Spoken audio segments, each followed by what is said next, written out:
আসসালামু আলাইকুম ভিউয়ার, সবাই কেমন আছেন? আশা করি সবাই ভালো আছেন। অনেকদিন হলো রেগুলার ভিডিও নিয়ে আসা হয় না, তো আজকে হুসাইন ভাইয়ের ফোনটি নিয়ে আসলাম। হুসাইন ভাই এই ফোনটি কিন্তু কয়েকদিন আগে পুরনো কিনেছেন। আমি দেখতে পাচ্ছি ফোনটির ব্যাকসেল হচ্ছে X3, কিন্তু ফোনটি কিন্তু X3 Pro 8256। অন করলেই দেখুন সাদা হয়ে যায়, স্ক্রিন সাদা হয়ে তারপর অফ হয়ে যায়, অনেক সময় স্ক্রিনে ঝিরঝির করে।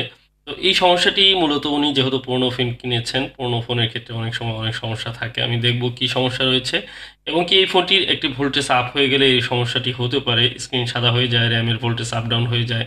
তো সেই বিষয়টি দেখে নিলাম এবং র্যাম ফল্ট হলেও কিন্তু এ ধরনের হতে পারে এবং প্রত্যেকটি বিষয় আমি ভালোভাবে পর্যবেক্ষণ করছি এবং ফাইনালি এই ফোনটির আমি দেখলাম যে রিবোলিং করা হয়েছিল। র্যাম, সিপিইউ এবং স্টোরেজ সব কিছু কিন্তু এর আগে রিবোলিং করা ছিল।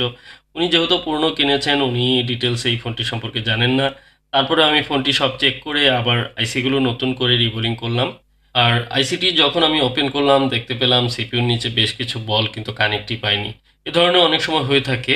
আর সিপিইউ রিবোলিং আসলে এক্সপার্ট দিয়ে করালে ফোনগুলোর যতটা ভালো সার্ভিস পাওয়া যায়, অনেক সময় অনেক নতুন টেকনিশিয়ান যারা রিবোলিং আসলে অতটা এক্সপার্ট না ট্রাই করতেছেন, তাদের দিয়ে করালে কিছু কিছু প্রবলেম দেখা দিতে পারে। বা সেই প্রবলেমগুলো সলভ করার জন্য যারা টেকনিশিয়ান যারা রয়েছেন তাদেরকে বলবো যে আপনারা এই প্রবলেমগুলো সলভ করার জন্য আইডেন্টিফাই করুন কি কি প্রবলেম হচ্ছে, সেগুলো সমাধান করলেই আশা করা যায় যে আপনাদের রিবোলিংটি পারফেক্ট হবে। তো যা হোক, আমি সুন্দরভাবে প্রত্যেকটি আইসি কিন্তু এক চান্সে ইনস্টল করে নিচ্ছি এবং ইনস্টল করে ফোনটি অন করার চেষ্টা করব। আর এ ধরনের ফোনগুলো যেহেতু পোকো X3 প্রো এবং যত ধরনের প্রসেসর ইস্যু রয়েছে অ্যান্ড্রয়েড ফোনের, ম্যাক্সিমাম ফোনের কিন্তু অ্যান্ড্রয়েডের ভিডিওগুলো রয়েছে বা এগুলো সলভ করার অনেক ভিডিও আমি শেয়ার করেছি আপনাদের সাথে দীর্ঘদিন যাবৎ। আর সারা বাংলাদেশ থেকে বিভিন্ন জায়গা থেকে কুরিয়ার সার্ভিসে কিন্তু অনেকেই ফোন পাঠান, এখনও পাঠাচ্ছেন। তো আমি এখন ফোনটি অন করলাম এবং দেখুন আলহামদুলিল্লাহ ফোনটি কিন্তু পোকো লেখা চলে আসছে এবং আশা করি সম্পূর্ণ এবার অন হবে। দেখুন সেকেন্ড লোগো চলে আসছে।